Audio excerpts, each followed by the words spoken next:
the set. No, he said he never saw. He said he was one that never saw anything. He's too big. He's on SNL. But he did make a statement about it, like for because he was told he was there throughout the whole time of it. But I don't know enough about the Quiet on the Set thing. Do you guys know?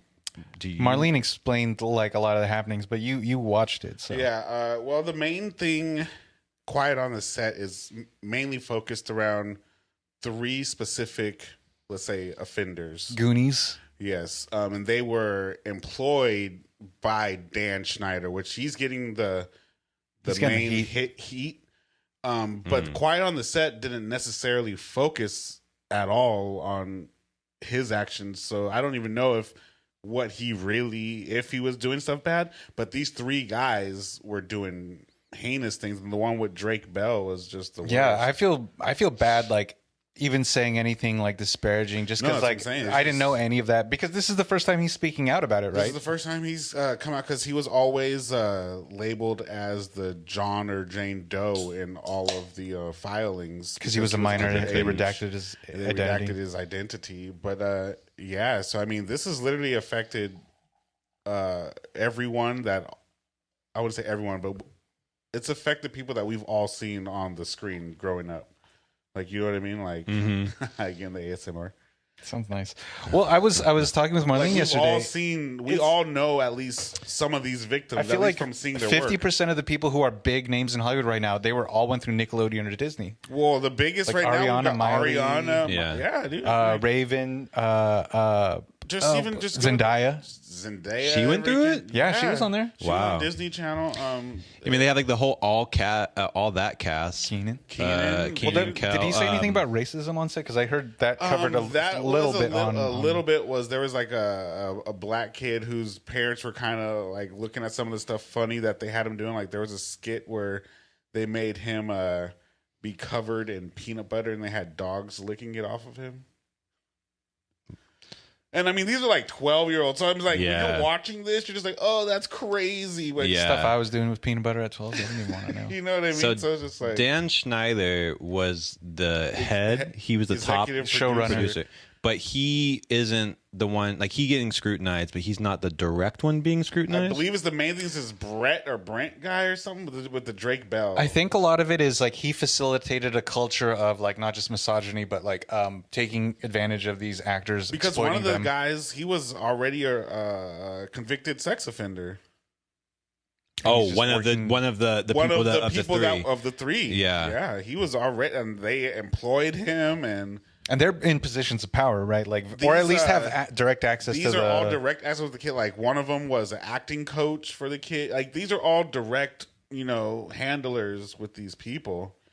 And, you know what I mean? Like, it's crazy. Like, the one with Drake Bell, like, he was making him... I mean, he forced a wedge in between Drake's mom and dad to the point where he was able to like facilitate taking them and picking them up, and like he made him like forsake his dad as manager, right? But the dad had a feeling something was going on, because the dad was Drake's manager up until I think he was like 14 or 15, to where the manager or this dude kind of split the wedge. But he always had like a little feeling, because he did go to every set, everything. He's like, this ain't right. Trying to be a good dad, but he can't.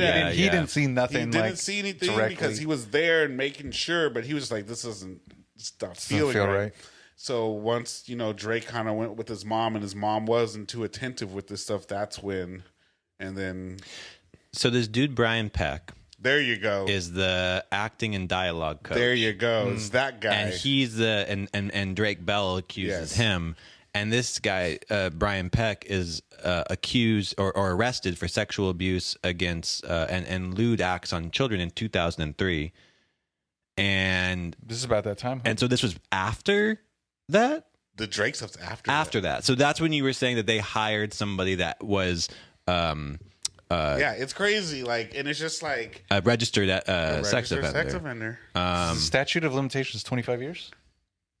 Well, he shouldn't be around kids. Like, no, but I'm just saying, like, I hope that these could still stand to where they could go after him again if he's not already in jail. But that's what I'm saying. I know you're talking about. Dan Schneider's right now saying he didn't do anything. That's what. Yeah, this was saying. He's adamantly saying, he's like, say it what you will. He's like, I didn't do nothing.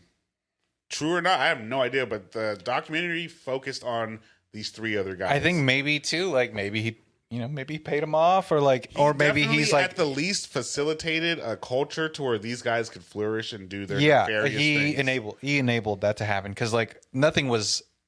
He was the head. He was and Dan wasn't allowed to be around the kids because people knew that Dan was kind of a weirdo. So at a time, after he was there for so long, they made it to where he had to like direct and do shit from a whole different room, like, which is odd because the director's usually right on. That's what I'm saying. Like they knew he couldn't be around the kids, so they blocked him off. So maybe him saying he did do stuff, he didn't. But, or at least there's no evidence of it. Or direct evidence, or people don't want to come forward. Exactly. But yeah, no, it didn't really focus on him, so I can't. But he's getting the brunt of all this for sure. He's the face of it. It's also because he was like the golden boy of Disney, like somewhat untouchable. Any Nickelodeon show you liked as a kid, he had a hand in it.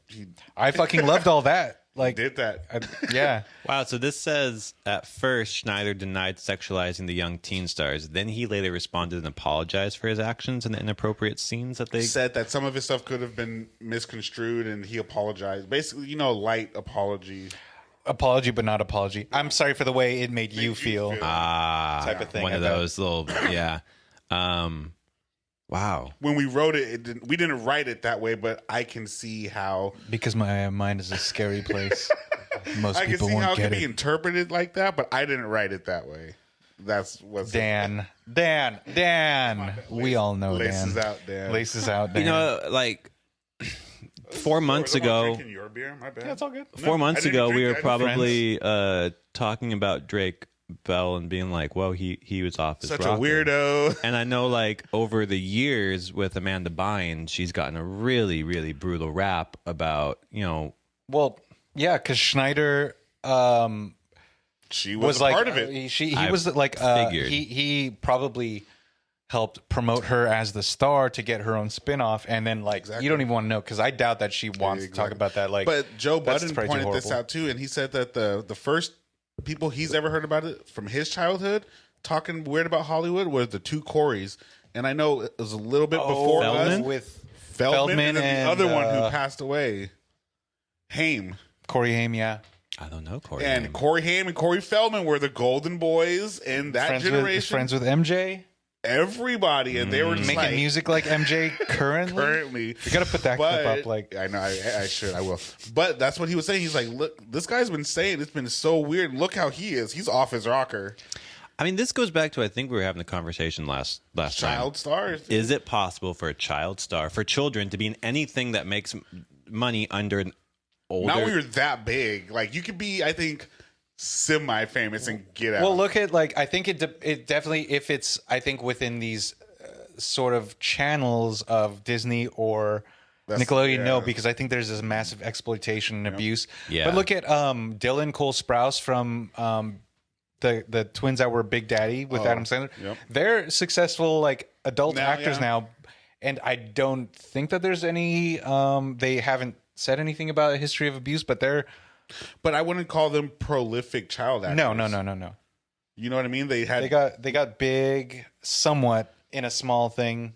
I feel like a lot of the child actors that we also had aren't really actors, like Haley Joel. Because I think some happened to him. Yeah, no, he looks exactly the same but totally different at the same time. Bigger. I saw him at Trophy Wife one time. Like Macaulay, like none of these guys escape.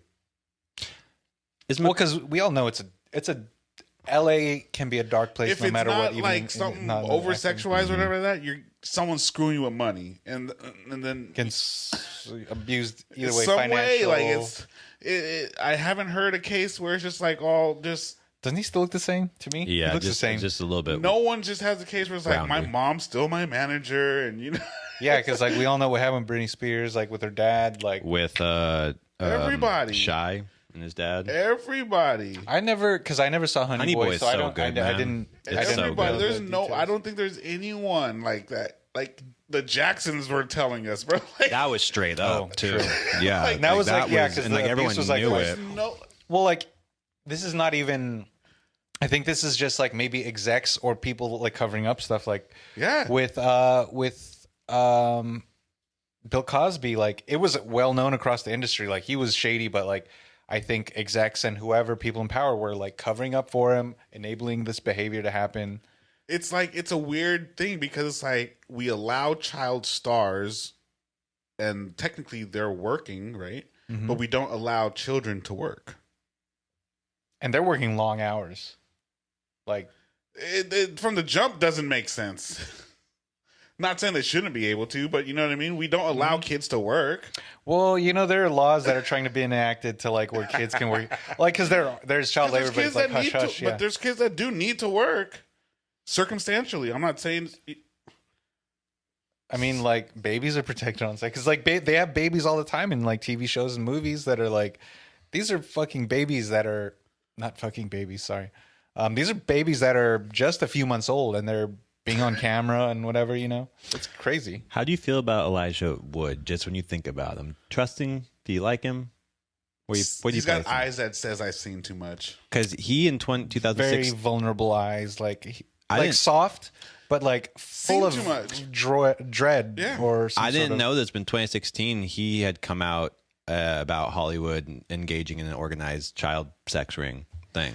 It's like all like I didn't know that. It's really tough to be like, so you were famous as a kid, had money as a kid, could do whatever you wanted, and you came out perfectly fine, and everybody had your best interest in mind. Nobody was trying to take advantage of you. Do you think?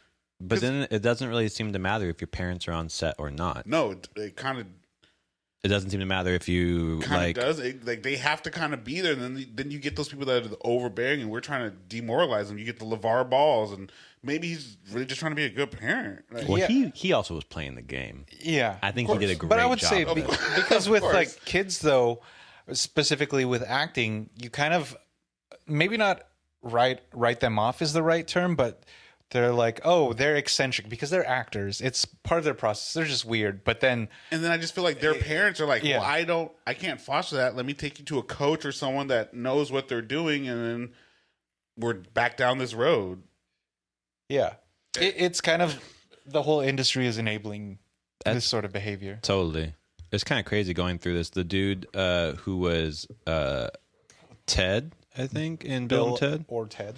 Like the non Keanu, he said the Nanu. Yeah, he's on there. Elijah Dushku said is on like saying something. Yeah, you have Corey Haim, Corey Feldman. I mean, these are just like there's a whole lot of names, but it just does. I do really think like Predatory, as terrible as it sounds, predatory actions seem to be like. I don't think it's just a Hollywood thing. No, it's like I'm not putting it on teachers, but it's in their field. I think it's I think there's any type of where you have that relationship. Totally. Yeah. I'm not putting it on every person, but I'm not putting it on every person is good. Yeah, and I'm not saying like, oh, you put kids in front of anybody and it's gonna happen or anything like that. Just saying that the likelihoods could be a little higher if they weren't. Well, and I think that's also people really, if you statistically, I know like child abuse, like sexual abuse, it's like one in every, like it's pretty freaking high. Prevalent. Yeah, like we could get all of our friends in a room. No one would say I've been abused, but the percentage is like somebody in the group has been abused some way. Oh no, I know. You know what I mean? I know for sure. And so it's like, I look at then when we talk about Hollywood, when it's like kids who don't have any power, who are trying to be big, who have basically also been told, just listen and do what you're told because you're going to make it, somewhat and, act and do the thing. It's like, it really kind of sets up for this type of thing to just run rampant. I think Hollywood is a good example, but I think it's kind of beauty in general. Like, in the fashion industry, a lot of these women, they get big at 15, 16, and they're kind of, I don't want to say trafficked, but they're just treated as an object or a property, and then for Hollywood, it's like these kids are like aesthetically, like they're not ugly kids, and then it just facilitates that. But you know what? I have to be the devil's advocate. Of course, you do. No, you don't. Wouldn't be me. If Silly. But we just do this in every field. We've always wanted to pick the best of the best from the earliest and cultivate and nourish. But I think it's just through one aspect of physical beauty, of beauty standards, that it gets accelerated or hyper realized of like yes, exploitation. But then I could say no too, because I could say the same. I feel like coaches, could I mean but we know coaches happen like teachers, Sandusky. What that was that the dude that was he wasn't the coach, but he was him, but not the coach, the doctor that was U.S. gymnastics, Larry yeah. something.